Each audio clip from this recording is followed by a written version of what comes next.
නිවෙනදි වටින්නේ විවේකයම විතරයි. අපි අවිවේකයිනේ ගොඩක්. අපේ විවේකය අපි විසින් නැති කරගත්තා. අපි හොඳ විවේකයෙන් ඉපදුන අය. අපිට මහ ලොකු බරක් තිබුණේ නෑ ආධ්‍යාත්මේ. අපිට ලොකුවටම ඕන කරේ කිරි ටිකයි නින්දයි විතරයි. මහා විවේකයෙන් අපි මෙතනට ආවේ. බුදුරජාණන් වහන්සේත් ඒ බව මතක් කරනවනේ පුංචි දරුවෙක් ගොඩාක් විවේකයෙන් ඉන්නේ. ඒ නිසා යාට වැඩිපුර නිින්ද යන්නේ.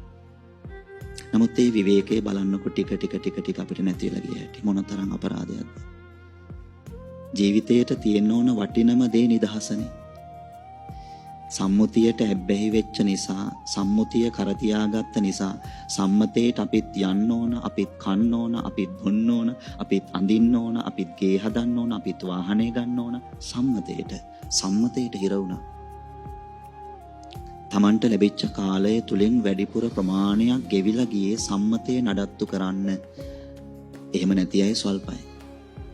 සම්මතය නඩත්තු කරන්න වැඩිපුරම මහන්සි ගත්තේ. ඒ සම්මතය තුල තියෙන සෑම දෙයක්ම නිකන් හීනයක් වගේ වෙනද. සම්මතය තුල අපි මේ වටිනාකම් දීගෙන යන සෑම දෙයක්ම අවසානයේ හිතලා බැලුවට පස්සේ Tamanගේ ආධ්‍යාත්මයටම ප්‍රත්‍යක්ෂ වෙනවා ඒක. Tamanටම අවබෝධ වෙනවා මේ සම්මතයට වැඩිපුර ඉඩක් දීලා කටයුතු කළාට සම්මතය හීනයක් වගේ. ධර්ම ශ්‍රවණය කරන කෙනෙකුට විතරයි හැබැයි තේරෙන්නේ. ඒයින් පිට සම්මතයටම ඇබ්බැහි වෙලා සම්මුතියම පෝෂණය කරන අයට ඒක තේරෙන්නේ නැහැ. ඒගොල්ලෝ බලන්නේ ගොඩ වැඩි කරගන්න. ගොඩ ගහගන්නේ ඇහෙන්, කනෙන්, නාසෙන්, දිවෙන්, ශරීරෙන්, මනසින්. නේද? ගොඩ හැම වෙලාවෙදිම එකතු වෙන්නේ ගොඩ ගැහෙන්නේ කොතනටද? ආධ්‍යාත්මයට, හිතට. ඇහෙන්, කනෙන්, නාසෙන්, දිවෙන්, ශරීරයෙන්, මනසින් මේ ගොඩට එකතු වෙනකොට වෙහෙසද නැද්ද? වෙහෙසයි. Tamanට හිතන්න වෙලාවක් නැති වුණාට මෙතනදී පුළුවන් හොඳ කල්පනාවෙන් හිතන්න මේ ධම්සභා මණ්ඩපය ප්‍රණීතතර තැනක්. ධම්සභා මණ්ඩපය ප්‍රණීතතර තැනක්. මෙතන පුදුම ආස්වාදයක් Tamanගේ ආධ්‍යාත්මයට ලැබෙන්නේ. හන්දක් නගින්න ගිහිල්ලා, වතුර පාගන්න ගිහිල්ලා, බෝට්ටු පදින්න, ඔරු පදින්න ගිහිල්ලා, පහුරු පදින්න ගිහිල්ලා, දියඇලි වල නාන්න ගිහිල්ලා මේ ආස්වාදය ලැබෙන්නේ නානකම් විතරයි. හදිසියෙක කරලා ඉස්සල වැටුනොත් එහෙම ඒකත් නැහැ. එතනදී ආස්වාදය ලැබෙන්නේ එතන රැඳෙනකම් විතරයි.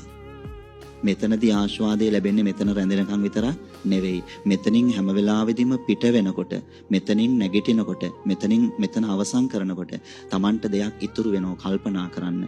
කල්පනාව තමයි නිවනට උපකාර වෙන්නේ.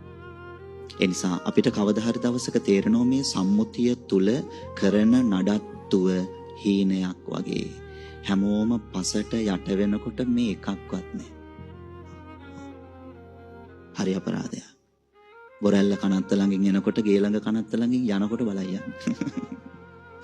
බෞද්ධයකට එන්න බොරැල්ල කනත්ත පහු කරගෙන ගොඩක් අයනෝනේ. බොරැල්ල කනත්ත ළඟින් එනකොට බලාගෙන එන්න, ගේ ළඟ කනත්ත ළඟින් යනකොට බලාගෙන යන්න. Tamanට තේරෙනවා අන්තිමට කිසිවක් නැතුව Tamanට පසට යට වෙන්න වෙනවා. මේක තමයි අනාදිමත් සංසාරයේ පුරාවටම සිද්ධ වුණේ.